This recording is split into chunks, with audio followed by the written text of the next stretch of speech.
Welcome. This is a session to talk about our forthcoming Acorns Trek the Alps challenge, which is scheduled for mid-September in 2027. My name's Sophie. I'm known as Sophie M. Joined on the call with Sophie B and Leah. And Sophie is actually attending this trip as one of our staff reps, along with Sarah, who works in one of our hospices.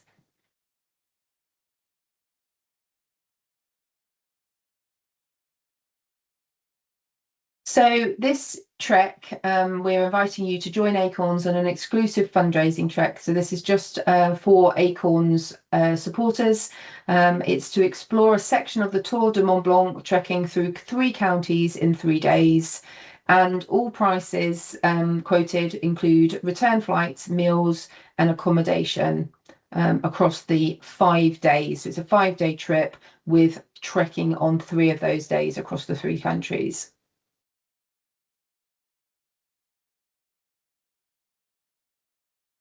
So at a glance here, we've got the dates of the 10th through to the 14th of September. The trip has been graded as moderate to challenging. Typical temperatures at this time of year are 20 to 25 degrees centigrade during the day and between 10 and 20 at night.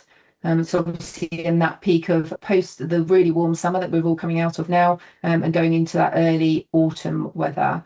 As I say, the trip duration is 5 days, including the travel days with 3 days trekking. The time difference is 1 hour ahead of the UK, so there's not jet lag that you need to be worried about. The trek leaders are local guides and the support crew from UK company Different Travel, with the tour manager from there and along with our Acorns staff reps as well. The accommodation type, we'll come on to that in a bit more detail, hotels, basic chalets and mountain refuges. And from a support point of view, we're offering full fundraising support, discount vouchers, training tips, an in-depth trip dossier and kit list, and lots more.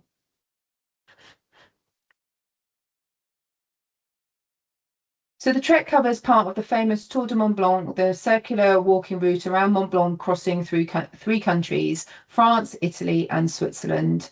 It covers varied terrain ranging from grassy valley paths to rocky mountain ridges. There are lots of hilly sections, both up and down, and you reach a maximum altitude of 2,500 meters.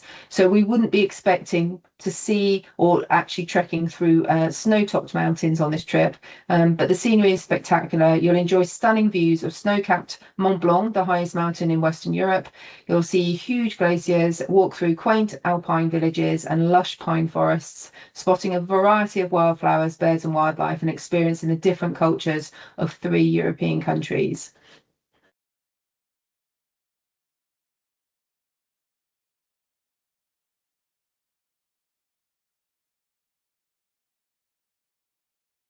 This video usually has sound and will include sound when it comes out, but this is showing where the trip starts as you fly in, and the terrain in the area that you will experience on the trek as well.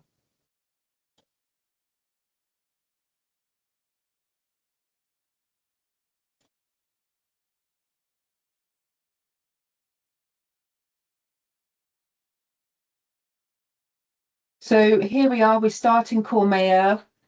So this is on day 1. We're flying into Geneva with travel through to Courmayeur, and you finish at Trey-le-Champ on the northwest coast of the route, there just above Switzerland. So day 1 on Friday the 10th of September, flying from the departing UK for Geneva. On arrival, we'll meet the local team and transfer to the hotel in Courmayeur, Italy, where you'll enjoy a welcome dinner and a briefing on the trek to come. So on that night, the overnight is spent in a hotel, and the meals included on that day are dinner. Then on day 2, obviously starting Courmayeur in the morning. After a morning transfer to Arnuva, you'll hike up to Grand Col Ferret at 2,500 meters. So that's the highest point of the trek on the border between Italy and Switzerland, where you'll see spectacular views unfold across the valley. During the hike, Glacier du Pré des Barres appears at the base of the snow-covered summits of Mont Dolent and the Hanovre Glacier. From there, you'll descend down to the Swiss Valley, Swiss Val Ferret, passing scenes of traditional rural life, such as the open meadows and farmland, all with a stunning mountain backdrop before transferring to the charming village of Champey to stay overnight in the mountain chalet in Switzerland.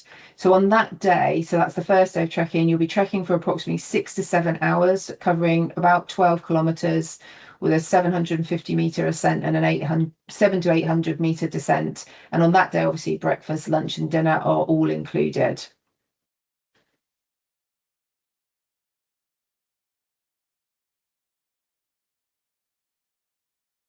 So day 3 on the Sunday, you hike from the Champes Valley to the Trion Valley. It will take you through alpine pastures of bovine. A balcony trail above the Rhone Valley and its vineyards will allow you to admire the peaks of the Benez Overland and the steep summits of the Combin Massif. After descending in the shade of the larches, you'll arrive at the Col de la Forclaz, a key passage between the Rhone and Trion valleys. And on that night, you'll stay at a refuge in Trion, Switzerland. So slightly less time planned for the trekking on that day, 5 to 6 hours, covering 14 kilometers, with sort of between 600 and 700 meters descent. And again, breakfast, lunch, and dinner are all included on that day.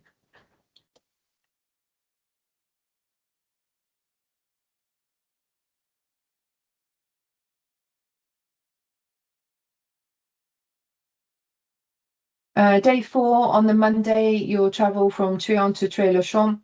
The final day starts with a steady climb, which takes you to the Swiss-French border, from where the views of the north of the Mont Blanc range are simply breathtaking. Fabulous scenery will stay in sight until you arrive in the hamlet of Tré-le-Champ, where your trek will end. And on that evening, you'll have a farewell dinner and stay overnight in Tré-le-Champ, which is in France. That's one of the longest days for trekking, 7 to 8 hours, covering 16 kilometers. And again, breakfast, lunch, and dinner are included on that day as well.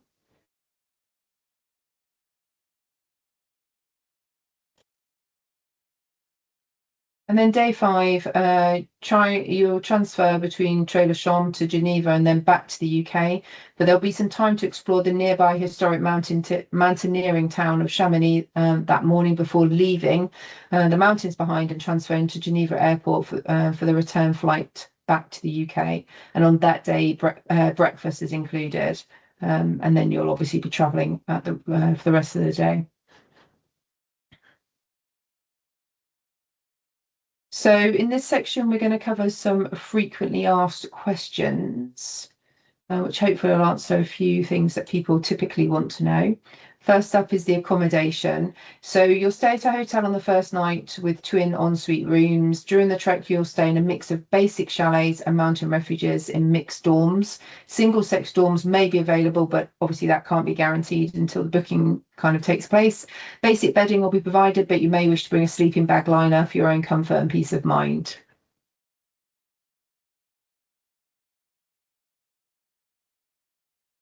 So that picture at the top is the mixed dorm. Sorry, going back to the chalet. So yes, that's the mixed dorm chalet, but plenty of food and drink available. Bathroom facilities is often a question we get asked. So at the hotel, you'll have ensuite bathroom facilities.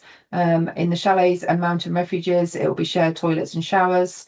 During the trek, you'll need to find a private area behind bushes or rocks along the trail. You must pack up any toilet paper you use to dispose of properly at the refuge. So you're basically never leaving toilet paper on the ground. Some days you may pass refuges, cafes or shops where you can use the toilet facilities if you purchase something or pay. So therefore you should bring one roll of toilet paper for your own use is the advice. Now meals. So all meals are included on this challenge. Breakfast will be a continental style type breakfast, including bread, jam, cold meats, cheese, fruit, and hot drinks. Lunch will typically be an amazing alpine picnic that you'll carry with you and spread out on the mountainside. So people can make up their own baguettes and sandwiches according to their preference. There'll be plenty of local cheese and meat, as well as biscuits, salad and fruit. I believe Sophie's reason for wanting to go on this trek as a staff rep is the cheese and the wine involved in the meals, that she's willing to do a full taste test for us and feedback on which are the cheeses that she prefers. Dinner in the hotels and auberges tend to be meat focused with vegetable pasta or rice. Cuisine will be typically European, so cheese also features heavily. The trip can cater for dietary requirements, but we need to know about those when booking, or equally update if anything changes before the trek starts. It's safe to drink the water, and you can fill your bottles at the accommodation, but you may obviously want to bring some of your own snacks with you for the trek. So moving on to terrain. The trek covers varied terrain ranging from grassy valley paths to rocky mountain ridges. There's lots of hilly sections, both up and down, and you'll reach a maximum altitude of 2,500 meters at Grand Col Ferret. The average altitude is 1,500 meters. So when you ascend to higher altitudes, it may make the trek feel more demanding than if it were at sea level, but your risk of altitude sickness on this trek is very low. The climate, as I touched on at the start, we're coming off the back of the summer months into this trek, so it can be unpredictable in the alpine regions, but in general the temperature will range from 20 to 25 degrees centigrade during the day and between 10 and 20 at night. Weather conditions will vary, but in general you'll experience sunny, clear days with a small chance of rain. And as you ascend into the more open and exposed areas of the mountains, there may be cold winds, so having a suitable waterproof jacket and warm mid-layer is important even in midsummer. And we advise that really is to wear and bring layers for clothes that you can obviously strip off, put back on as necessary. So communication. Mobile phone signal is widespread, though the signal may be limited in some of the more remote areas and high passes, but Wi-Fi will be available in many of the hotels, mountain huts and cafes. So from a contact point of view, you should be okay.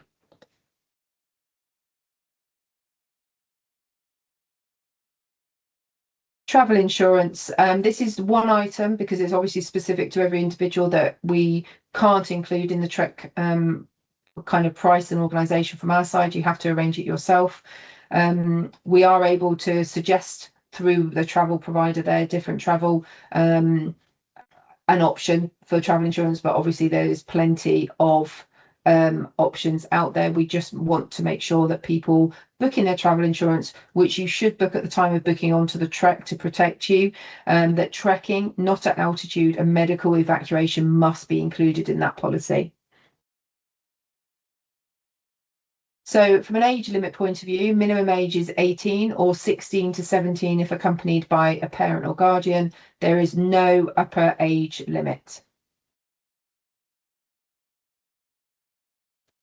Medical concerns, if you've got any thoughts about whether or not you've got a condition that might be affected by this type of trek, or you just want to talk things through, your GP is your best bet for a consultation. But we do ask, different travel will ask on booking that all medical conditions must be declared, and if necessary, a medical form signed by your GP, and that's just to protect all parties. And then footwear, trainers are unsuitable. You shouldn't have to say it, but we do need to. Some people feel that sometimes that trainers are enough. They're not, and you should wear hiking boots that are sturdy, ankle supporting, and have also been worn in before the trek starts. So how tough is it? The trek is graded as moderate to challenging for someone of a good level of fitness. There are a number of factors that could make the trip challenging. That you'll have to carry your own day pack each day, so that's 6 to 8 kilos, but your luggage, so your overnight stuff, main case, main bag or whatever, will be transferred by vehicle between the locations. So you're not carrying all of your stuff, it's just that day bag.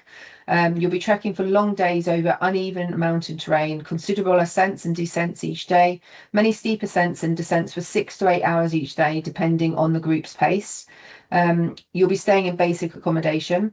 And please do not underestimate the importance of training. The more training you do, the more familiar your body will be in recovery after a long day's trekking, so you can start each day rested and prepared.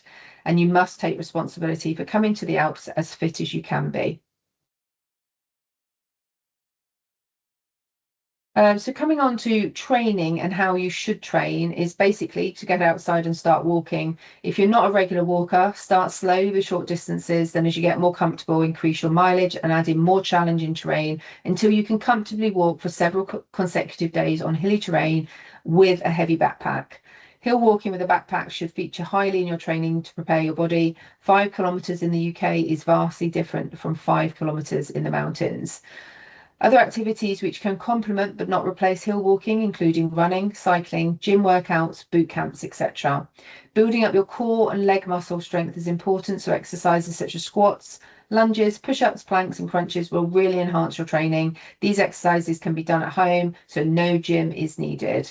You should take your training seriously and arrive as fit as you can be so you get the most out of the challenge.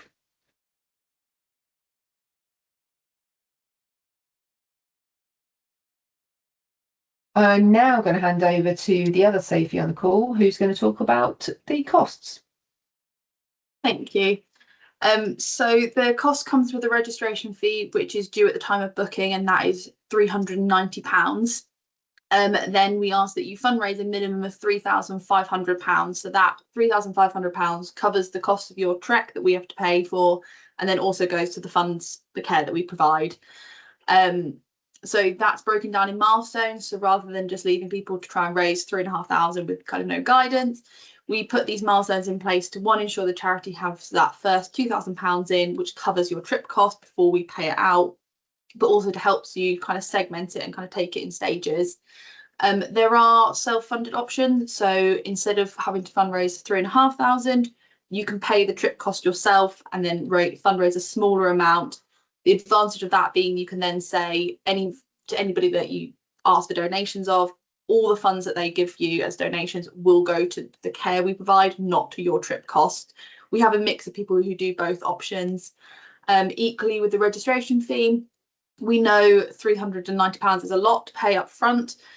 So we can break that into chunks and pay it over multiple months if that's easier. If either of those options are of interest, just get in touch with the team and we can kind of talk through those options.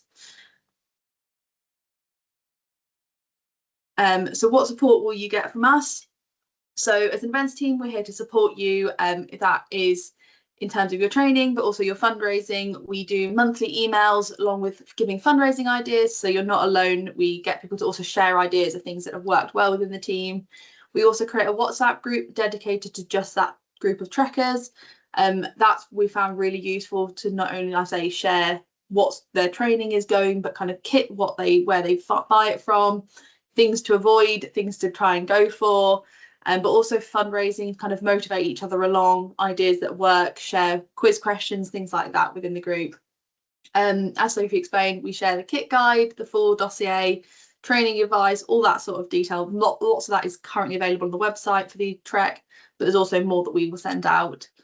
We'll also be accompanied on the trek itself by the tour guide from Different Travel, who's first aid trained, and also professional guides locally, so they know the landscape, they know the terrain way better than we will.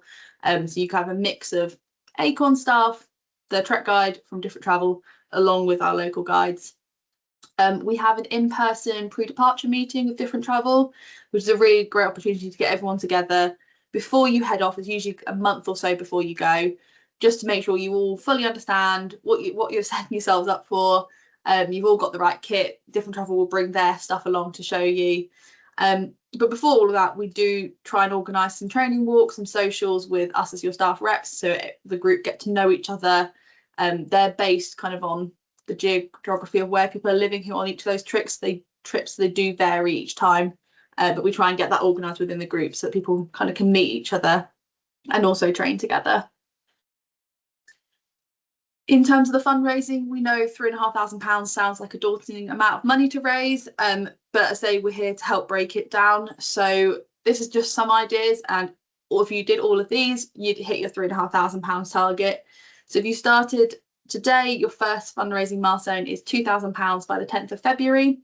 That would make it £11.43 to raise every day between now and then to hit your target.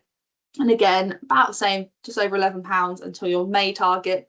If you're smashing all of those, you'd only need to be raising £4 a day after that to hit your last target, which is just before we go in September.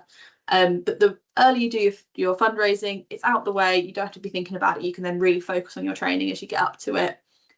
It's all well and good me giving you the ideas of running a pub quiz where you can get people to join, doing raffles. A lot of us know those sort of fundraising ideas, but kind of seeing it how you can structure it for the year to plan ahead rather than doing it month by month.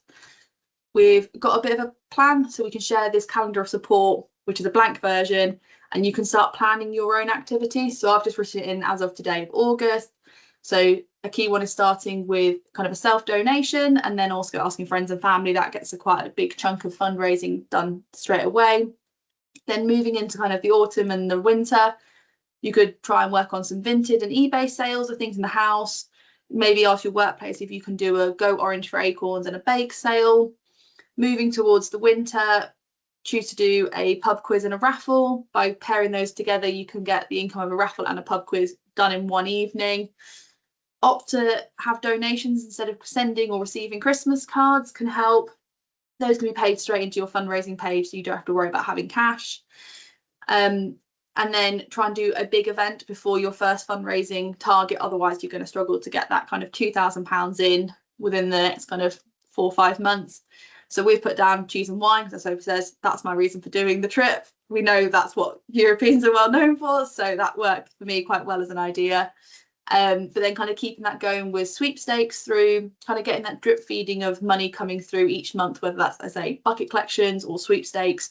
Each of those £50, £100 each month will add up to your target. Working through to your May milestone of £3,000 before, obviously then with over a year at the moment, so obviously my calendar doesn't run that far on this, but then keeping that going to hit your 3.5 by next September. So if you're interested in booking, we've got the link and a QR code here. You go directed straight through to the different travel websites, and you click on the book now button. This is because they'll ask lots of medical questions and stuff like that, so we'll get shared just your details of who you are and your email address, whereas Different Travel will keep all that kind of more personal details as your trip leads. To support, we would like to offer an early bird discount. So until the 10th of September, if you register and use code ACORNS50, you'll get £50 off your registration fee, which brings it down to £340 instead of £390. That will all be, we can send that all out kind of afterwards with this recording. But did you have any questions at all?